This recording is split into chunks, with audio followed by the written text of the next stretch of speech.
YouTube, what's going on? We have part 2, Innocence. I'm very intrigued to see where we go from here, right? The first episode was kind of more about OMNICA Corp, the Omnic Corp, like the beginning of it and how it like began. Now with this one being called Innocence, I'm intrigued to see where we go from here, right?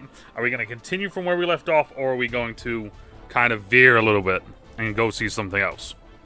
I guess we'll find out here in 1 second.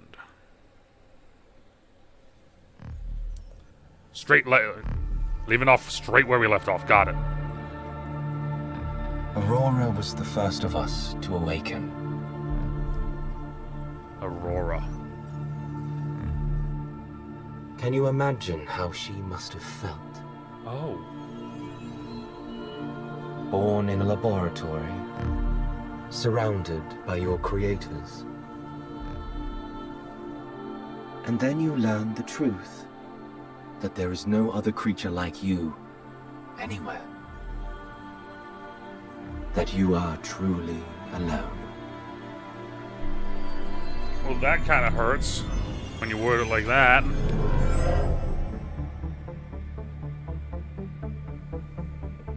Dr. Liao discovered that Aurora was sentient, that she was alive, thinking, choosing. It was hard to believe. I didn't want to believe it at first. She passed every single test we could come up with. Every one. And then the entire world found out. Dr. Liao committed career suicide by saying Aurora was alive. Oh, but shit. her testimony was very compelling. This just in, a stunning ruling. The robot was declared a sentient being. Granted her freedom and released into the world. Oh, I shit. was so relieved. She had a chance to actually live free. And she made the most of it. Aurora had been born into a world that she didn't understand. She wanted to see more of it. She went everywhere, learning, watching, seeing how humans treated each other, the good and the bad. But eventually, she had questions about the nature of her own existence. About her soul. And she could only find those answers alone.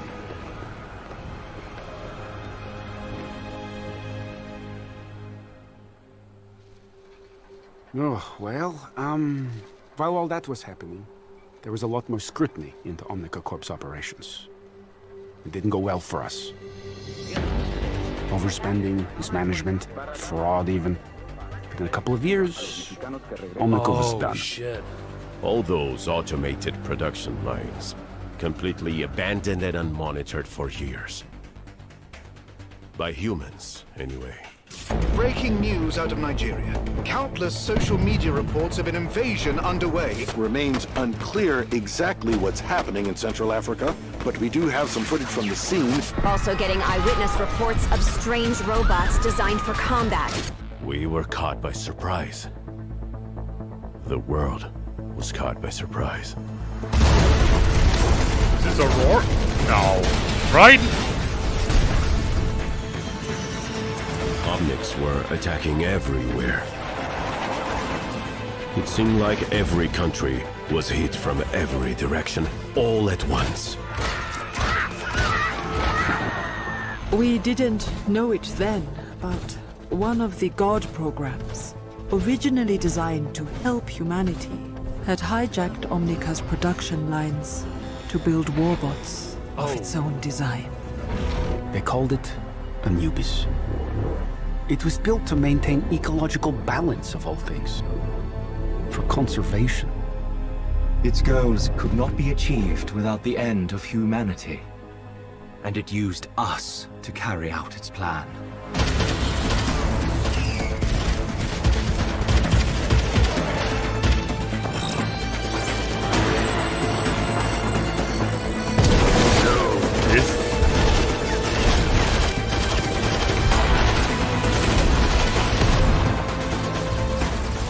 We were running out of hope. But there was a little. Only a few teams across the world were able to mount a real defense. The best of the best joined the special strike team called Overwatch.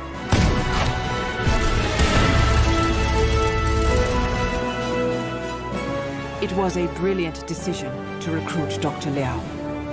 Who knew more about Omnics than she did? Interesting, okay.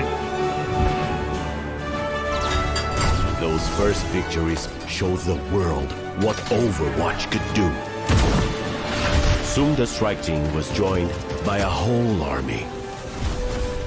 Of course, recruits like me were always amazed by what the core team could do. Overwatch had the impossible objective of winning the war. And sometimes Reyes? it seemed we might actually pull it off. Anubis didn't sleep, didn't feel fear, and didn't feel despair. But it also couldn't feel hope. That was what Overwatch gave us. And even then, we had to wonder if hope was going to be enough. Okay. Dude, that last part, that last shot was nuts. Okay, that was really cool. I like that. Invasion, August 10th. So we're closing in. We're closing in on the new season. This was really cool. This was really cool. I really like this. I'm trying to get it so it now is just the, there we go. Okay, now we just got just the video. All right, cool. All right. I like this. This was interesting. So it kicked off immediately after. Interesting how I like how they broke it down into two parts, kind of continuing the first part and then going into what some of the little trailers and teasers did. I didn't do a reaction to the teaser because it was literally 15 seconds long. I thought, I'll just leave it for this. So, interesting though. So we start off with Aurora learning, becoming sentient, and I like how we have now an Omnic telling the history. What does it say? His name is Grant. He's the author of the untold story of Omnic A. So I'm assuming that's Omnic Aurora, right? Omnic A. I like how they've added him in. I like how they made this kind of like, it's almost like a documentary series sort of thing, right? Of telling of everything. Is a cool way of telling the past and giving multiple perspectives on stuff too, especially now adding in the Omnic. So cool. She's become sentient. She's now figuring out what she is, who they are, like that sort of thing. They're the only one of the they're the only sentient Omnic, or at least that's what we think. And then it's like, okay, then she gets pardoned, and now she is alive. She is a human being, or she is a living person, a living thing. They are their own thing. They are no longer a machine. They are alive. And this one is mad. Mad. Being. A sentient being. There we go. Really cool. And then I like this, just kind of the view of her going across the world, kind of seeing all the different places. And then I was wondering where kind of the religious aspect would come in, because the like Zenyatta in the monastery, like that very religious, peaceful, yin yang, discord and harmony, right? Like that sort of thing. I was wondering where they would show that when they first went to, it looked like China, right? I could be wrong here, but this to me looks like China. So when they first went here, I was like, okay, this is where they're going to show up. But then as soon as they went here to, India, I was like, okay, now this makes more sense, right? Distance. Out. She could only find those answers alone. So it looks like she is the one. She may be the one, and this is the thing, right? I haven't read all the short stories. I haven't read a lot of stuff yet still. My knowledge of Overwatch is from the game and from the little cinematics and the other little things that you pick up on just kind of as you play.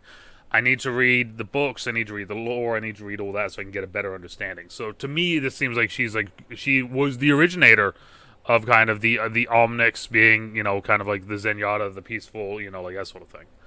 And then I like how, and then it's like immediately like, yeah, and while that was happening, yeah, shit hit the fan here.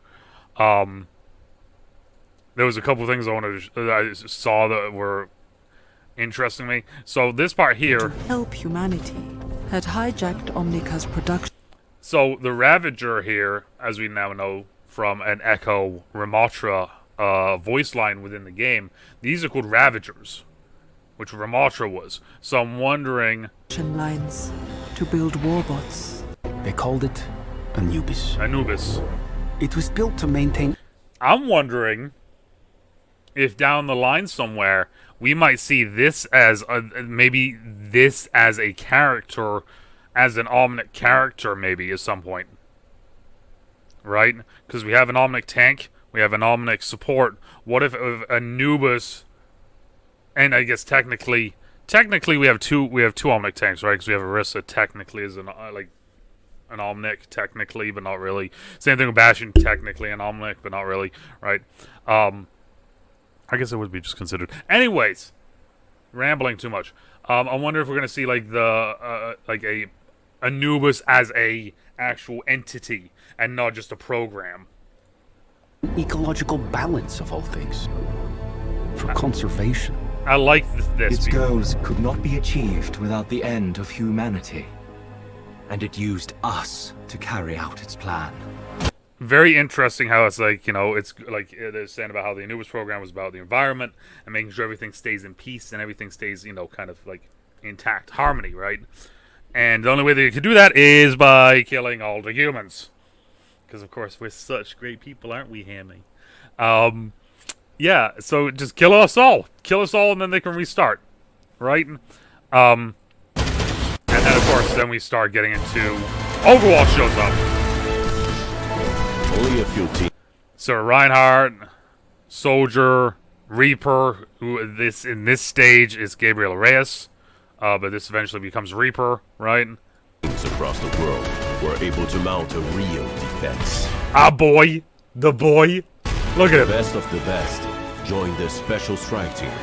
And then Anna's just in this cinematic. She is beautiful, beautiful. Oh, she's so beautiful. I mean, she's still beautiful as an old lady, but still, like, a young Ana, oh.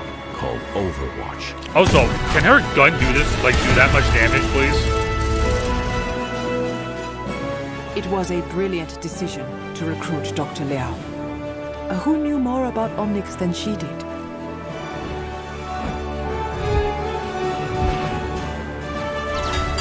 I love first victories show the world what I love Torb just running up to stuff. Where's my hammer? I got my Torb hammer. Hold up a second. I got my Torb hammer, right? I got my Torb hammer. I just love Torb just running up to stuff in this and just it broke at one point. So just run up stuff and